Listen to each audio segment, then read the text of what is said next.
เช็คอินเรียบร้อยแล้วกับสิท่านั่งเครื่องตัวเครื่องก็ได้แล้วเอาขอบใจทุกคนเด้อที่ให้การสนับสนุนเมื่อนี้เด้อกลับบ้านก็ดีใจพี่น้องเลยดีใจหลายขนาดขอบใจผู้ใหญ่คนเด้อให้การเดินทางเมื่อนี้พี่น้องหมดสุภูสุคนผู้ที่ติดตามเฮาใช้ชีวิตในรัสเซียเป็นมื้อที่ดีเฮาสิได้เดินทางกลับลาวภูมิบ้านเกิดเมืองนอนพี่น้องไปคลิปแบบให้พี่น้องเบิ่งว่าการเดินทางของพวกเขาพี่น้องเพราะว่าจูเฮาซื้อตั๋วเครื่องบินหันแม่นราคาที่ถูกที่สุดพี่น้องเฮาเนาะว่ามันสิเป็นจังไดเนาะแล้วเฮาคิดเบิ่งว่ามันสิมีการบริการในเครื่องบินแบบใดเนาะพี่น้องคลิปนี้ก็แม่นมีแต่ประเด็นที่แบบว่าเฮาอยากขอบใจ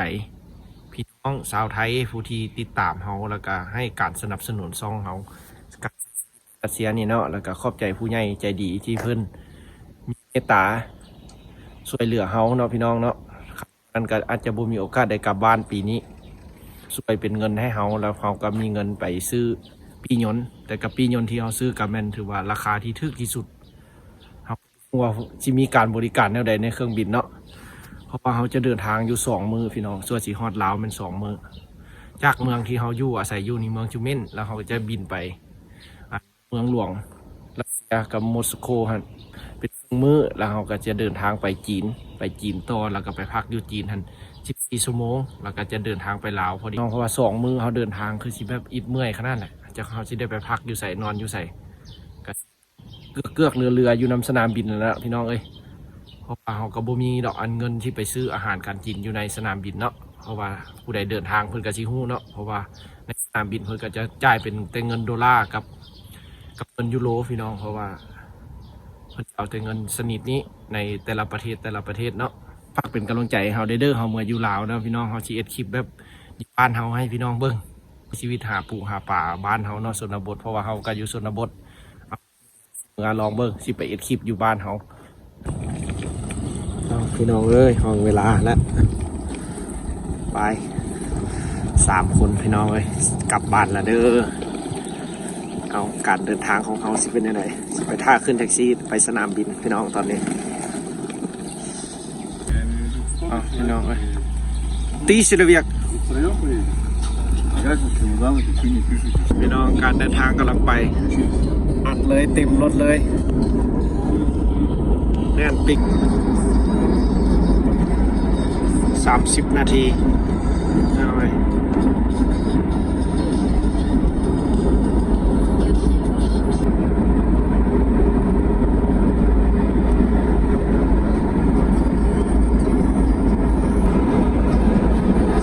4 โมงพี่น้องมาวัดสนามบิน4 โมงมีน้ำมอกเองมาเลย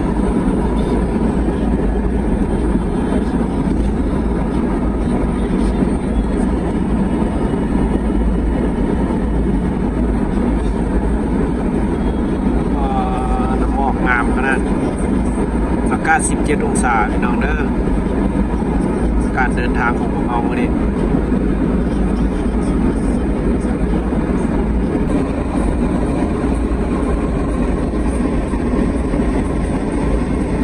กำลังพ่น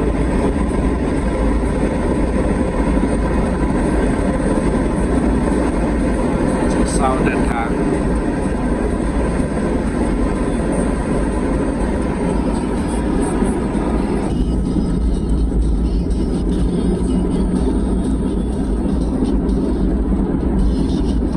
เอาพอสนามบินละ30 นาทีพี่น้องโอไก่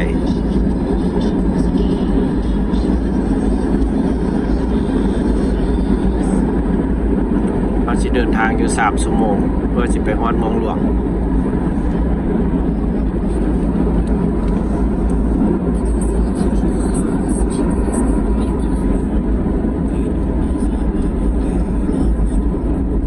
สนามบินเมืองจูเม่น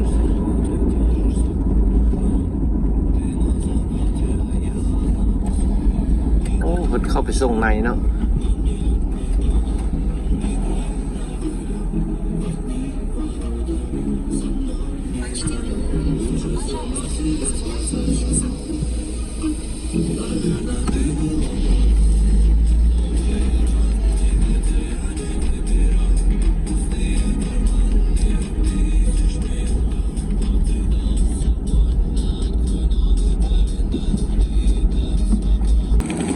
พี่น้องฮอดสนามบินแล้วเด้อเฮาสินั่งเครื่องอยู่3ชั่วโมงเพื่อไปฮอดเมืองหลวงพี่น้องนี่ก็เป็นสนามบินเมืองจูเม่นเอาสิเข้าไปเช็คอินก่อน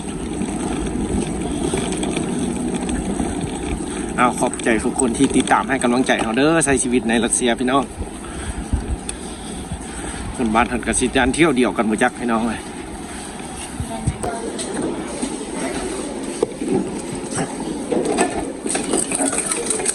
เอาเช็คอินพี่น้อง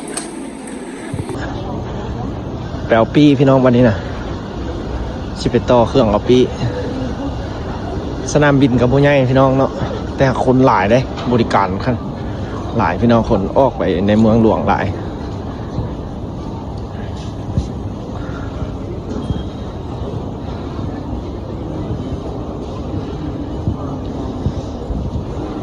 เบิ่ง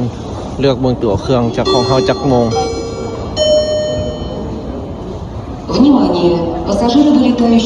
3 คนพี่น้องเอ้ยพี่น้องเช็คอินพี่น้องเช็คอินเอาปียนต์ก่อนคนบ้านคนกับโอ้เต็มอัดเลย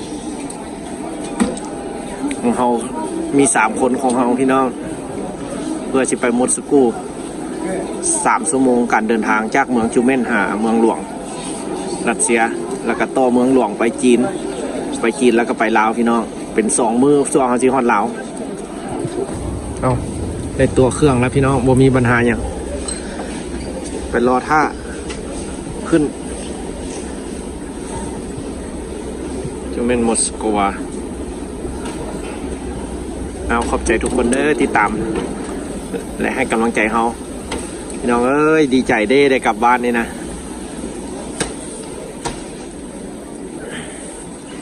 ขอบใจทุกคนเด้อที่ให้อุปถัมภ์คำสู่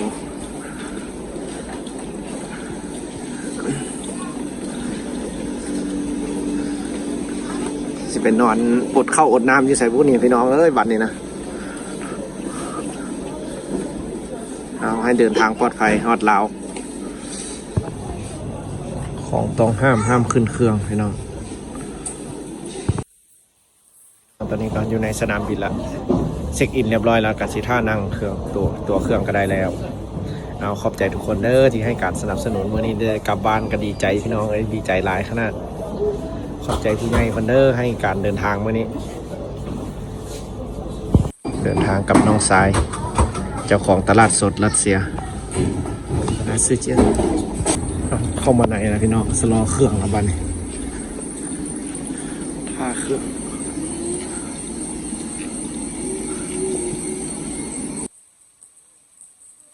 เอานางคอยลอยท่าแล้ว7 โมงเพิ่นเลื่อนเที่ยวบินพี่น้องเที่ยวบินเขาซื้อมัน6 โมงตอนนี้เพิ่นเลื่อนชั่วโมงนึงแค่ยนต์มาเข้าคิวกับน้องสายสุดรอสายลุยป่าลุยดงอันนี้พี่น้องเลยหาปูหาป่าเก่งจะได้ไปหาป่าอยู่ลาวระบาดเนี่ยนี่ก็เป็นสนามบินเมืองจูเม่นนะพี่น้องเมื่อเขาไปฮอดเมืองหลวงแล้วเขาสิถ่ายให้เบิ่งอีกพี่น้องสนามบินมอสโก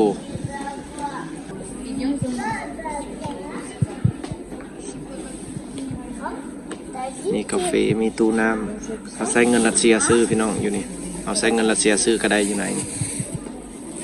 เอาเมื่อไปฮอดแล้วเขาสิถ่ายให้เบิ่งเด้อสนามบินมอสโก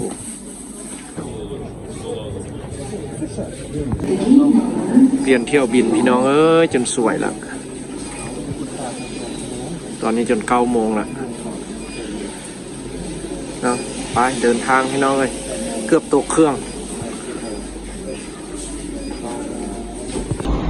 โอ้สับซ้อนขนาดบาดนี่คันโบฮูนี่มันลงขุดมาขึ้นรถอีกบาดนี่เอ้าพี่น้องเอ้ยเกือบตกยนต์ได้ขี่ทั้งรถได้ขี่ทั้งยนต์พี่น้องบายประคำได้กินข้าวลิง